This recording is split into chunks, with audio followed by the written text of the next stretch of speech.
आप देख रहे हैं गुलिस्तान न्यूज़। 8 बज चुके हैं। उर्दू खबरनामा लेकर मैं आपका मेज़बान गौहर कुछ आपकी खिदमत में हाजिर। तफसीलात से पहले नजर डालते हैं हेडलाइंस पर।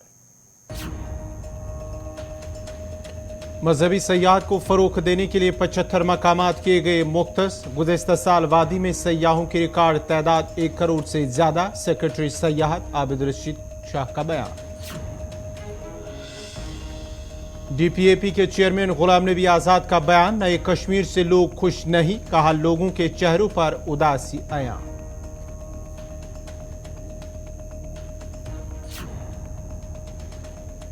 जम्मू के मुतअद्दिद इलाकों में स्मार्ट मीटर्स की तनसीब के खिलाफ आज भी हुए एहतजाज। कहा लोग मीटरों के हिसाब से बिजली फीस अदा करने से कासिर।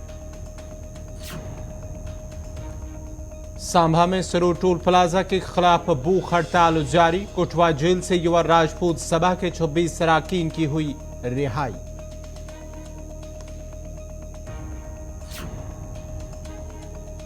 बदरबाद जगह के लोग बुनियादी सहूलियात से महरूम। सड़क की अदम दस्तियाबी से लोगों की जिंदगी बनी अजीरन। जदीद दौर में भी मरीजों को कंधे पर उठाकर ले जाना पड़ता है अस्पताल।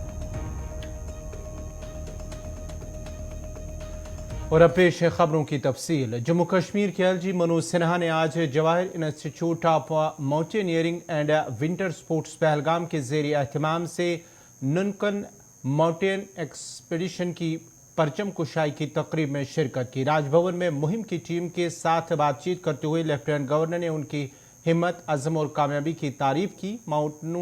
माउंट कुन की जुर्मा चोटियों पर चढ़कर एक तारीख रकम करने के लिए कर्नल हेमचंद्र सिंह की क़यादत में इस मुहिम ने बहुत से रिकॉर्ड बनाए हैं और तमाम कोहपैमाई बरादरी, जम्मू कश्मीर और कौम के लिए एक काबिल फ़ख्र लम्हा है। लेफ्टिनेंट गवर्नर ने कहा कि नए चैलेंजेस, नए मौक़े और कौम की तामीर में अपना हिस्सा डालें। शानदार पहाड़ अपनी हैरत अंगेज़ मौजूदगी के साथ दुश्वार गुजार इलाके हमें अपने सफ़र में तमाम चैलेंजों और मुश्किलात से निमटने की लाजवाल हिकमत अमली सिखाते हैं।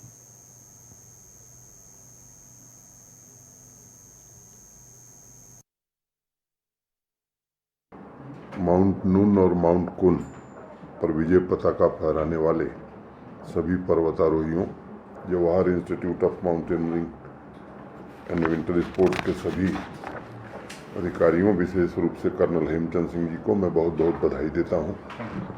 एक ऐतिहासिक घटना मुझे याद आ रही है। एडमंड हिलेरी जब एवरेस्ट फतह करके उतरे तो उनसे एक पत्रकार ने सवाल किया कि एवरेस्ट की चोटी पर ऐसा क्या खास था जिसने आपको मोटिवेट किया। पत्रकार ने कहा कि मैंने सुना है कि वहाँ ऑक्सीजन भी नहीं होती है। तो एडमंड हिलेरी ने हंसते हुए एक जवाब दिया कि एवरेस्ट मौजूद था, शिखर सामने था जिस पर आज तक कोई इंसान नहीं चढ़ा था। इससे बड़ा और मोटिवेशन क्या हो सकता है। और उन्होंने कहा कि it is not the mountain we conquer but ourselves. मुझे लगता है कि जब ये इच्छा हो कि असंभव को प्राप्त करना ही है, तब इंसान पर्वतारोही बनता है। नई खोज करने की जब अभिप्सा होती है, चेतना होती है, खतरों भरे पहाड़ियों पर चढ़ने का हौसला तभी आता है और इस तरह के नए रिकॉर्ड भी तभी बनते हैं। मैं आप सबको बहुत शुभकामनाएं देता हूं, हृदय से बधाई देता हूं। स्मार्ट मीटर्स की तनसीब के खिलाफ बख्शीनगर जम्मू के लोगों ने एहतजाज करते हुए इंतजामिया और महकमे PDD के खिलाफ नाराबाजी की। इस मौके पर एहतजाजी लोगों का कहना था कि इस इलाके में मजदूर तबका से ताल्लुक़ रखने वाले लोग रहते हैं और उनके लिए हज़ारों रुपए की बिजली बिल अदा करना नामुमकिन है। उन्होंने इंतजामिया से अपील की है कि स्मार्ट मीटर्स को हटाया जाए ताकि उन्हें मजीद परेशानी का सामना न करना पड़े।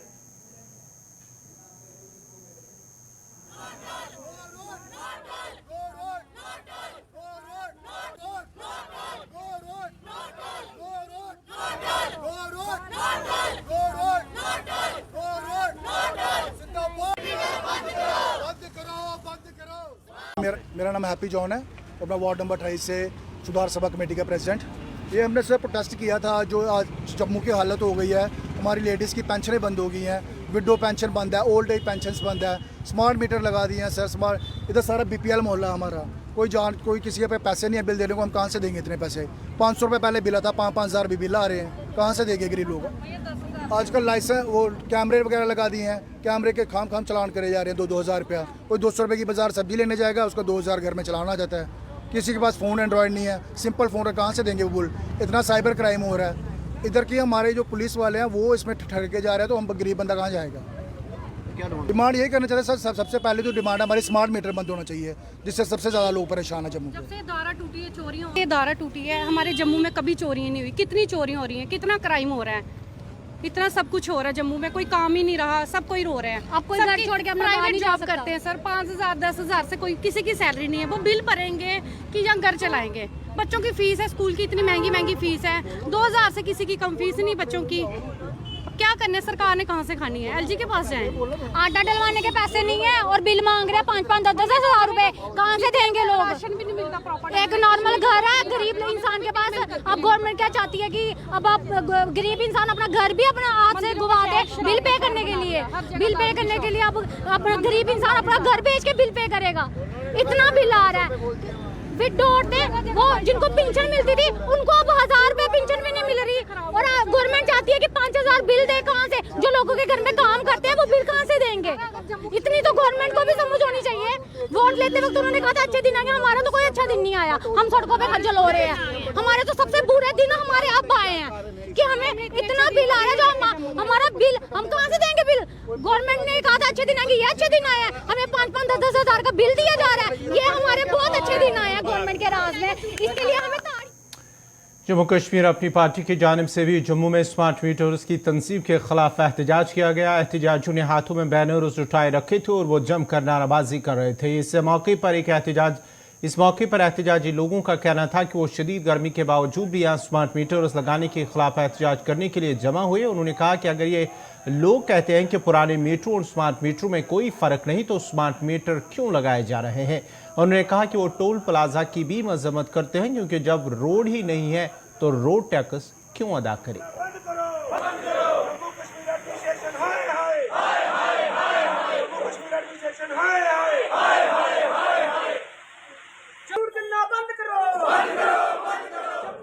लेकर हर जगह प्रदर्शन कर रहे हैं, क्या नाम आपका, क्या कहेंगे अपनी पार्टी की? देखिए, जम्मू कश्मीर अपनी पार्टी ने एक ठान ली है कि जो स्मार्ट मीटर लगा रहे हैं, जो सरकार है जम्मू कश्मीर में, भाजपा की सरकार है, इतनी लूट कसूट कर रहे हैं कि जो स्मार्ट मीटर तो क्या, जो बुजुर्ग हैं इधर 50-50 यानी कि 60-60 90-90 साल के बुजुर्ग हैं, जो वो बेचारे खज्जल हो रहे हैं पेंशनों के लिए।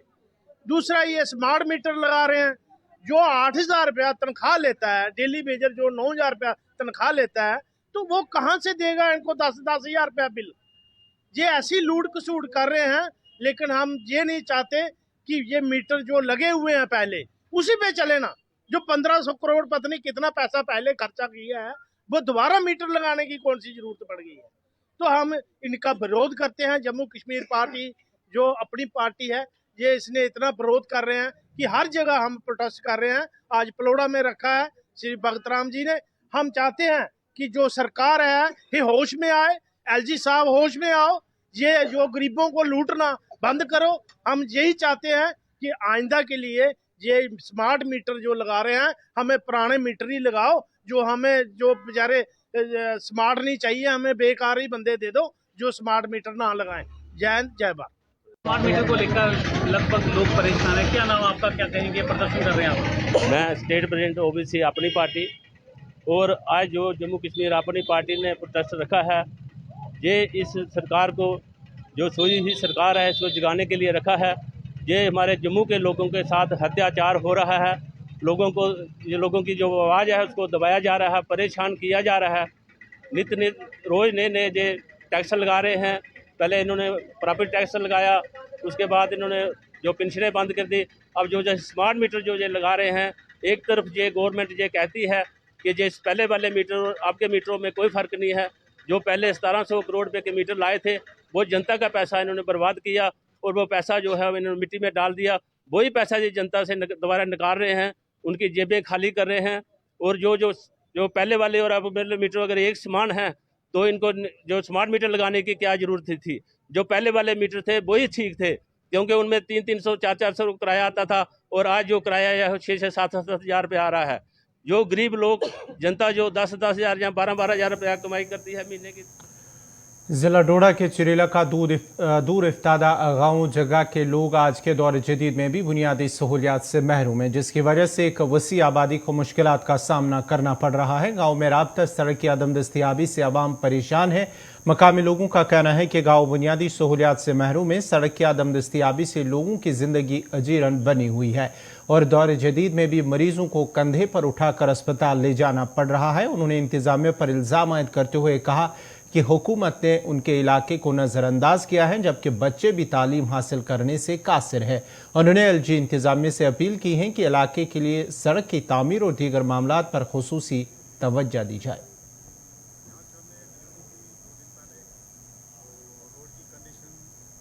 रोड के बारे में तो हम सुना करते हैं, ऐसे तो किसी ने हमें कागज़ थोड़ी दिखाए, लेकिन 7 किलोमीटर का डिस्टेंस है, कोई ज़्यादा तो है नहीं। तो रोड ना होने की वजह से इस गांव के हालात से शायद आप बाखबर हो ही चुके होंगे।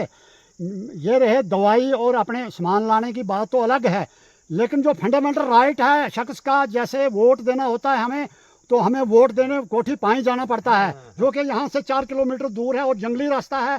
हमारे बुजुर्ग और माताएं बहनें और जो माजूर शख्स होते हैं वो वोट डालने नहीं जा सकते हैं, जो कि सिर्फ हमारे अगर कम से कम 200-250 वोट होगा तो हमारे 30-20 वोट मुश्किल से पोलिंग स्टेशन पर जाते हैं। तो हमने अपने इलेक्शन साल में कई बार हमने कागजात दिए वहाँ पर, तो वो बोलते हैं हाँ जी यहाँ पर पॉपुलेशन कम है। लेकिन अगर कम पॉपुलेशन है तो क्या इनका राइट नहीं बनता है? आइंदा शायद हो सकता है कि हमारे लोग इलेक्शन में पोलिंग बूथ तक जवान पीढ़ी लोग भी ये भी नहीं जाएंगे, क्योंकि जाने से फ़ायदा कोई नहीं है। वैसे हमारी गांव तो बहुत बड़ा है, लेकिन चंद वोट पड़ते हैं, इसी लिहाज से हम किसी गिनती में नहीं आते हैं। तो नमस्ते जनाब। रोड का जो हमारा मसला है तो ये अब काफ़ी पुराना मसला है, काफ़ी देर से ये काम चलता आ रहा है। हमें ये परेशानियाँ उठानी पड़ रही हैं। बहुत सारे यहाँ पर मैंने पहले बता दिया कि 7 MLA यहाँ पर अपनी ड्यूटी करके जा चुके हैं, लेकिन वोटों के टाइम पर आते हैं, वोटों के बाद हमें कोई भी नहीं पूछता है कि ये किस ऊंचाई पर रहते हैं, इनको क्या परेशानी है।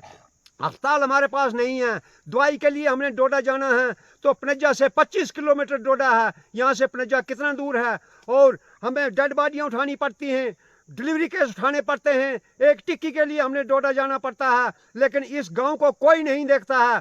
ये रोड जो है ये कोठी झाजका और शकला से होते हुए आना था, लेकिन हमें यही बताते हैं कि ये यहाँ जंगलात है जी। जो हमारे लीडर लोग हैं बोलते जंगलात है जी। गुलिस्तान न्यूज़ चैनल पर खबर नशर होने के बाद गवर्नमेंट मेडिकल कॉलेज डोडा इंतजामिया की जानिब से मरीजों और तीमारदारों के लिए अस्पताल का मेन गेट, जो कि गुज़श्ता 25 दिनों से बंद पड़ा हुआ था, अब खोल दिया गया। मकामी लोगों और सियासी रहनुमाओं की शदीद नाराजगी के बाद ही अस्पताल इंतजामिया ने आखिरकार अस्पताल का मेन गेट खोल दिया है। GMC डोडा, जो अक्सर अपनी खस्ताहाली और हुकाम की बद इंतजामी की वजह से सुर्खियों में रहता है, 1 माह से GMC डोडा इंतजामिया ने इसका मेन गेट बंद कर रखा है। अवाम और मरीजों को परेशानी का सामना करना पड़ता था। उधर GMC में इलाज के लिए आने वाले हजारों मरीजों ने राहत की सांस ली और इस मसले को उजागर करने पर अवाम ने गुलिस्तान न्यूज़ का भी शुक्रिया अदा किया।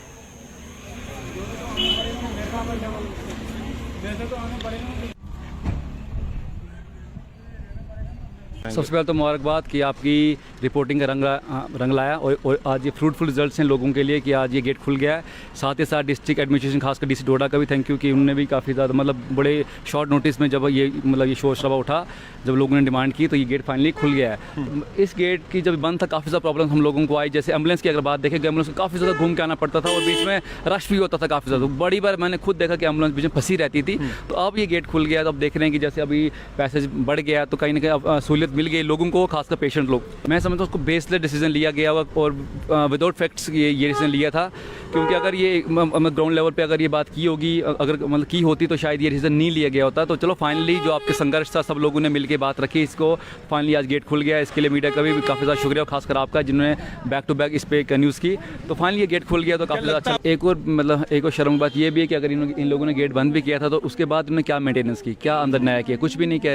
अभी हम देख रहे थे सब कुछ वैसा का वैसा ही। इसका मतलब कि विदाउट फैक्ट्स और तानाशाही करने की कोशिश की गई थी। मैं चलो फाइनली अब गेट खुल गया तो लोगों को काफ़ी ज़्यादा फ़ायदा होगा। नाज़रीन, खबरनामा जारी रहेगा। यहाँ पे छोटा सा तिजारती वक्फा।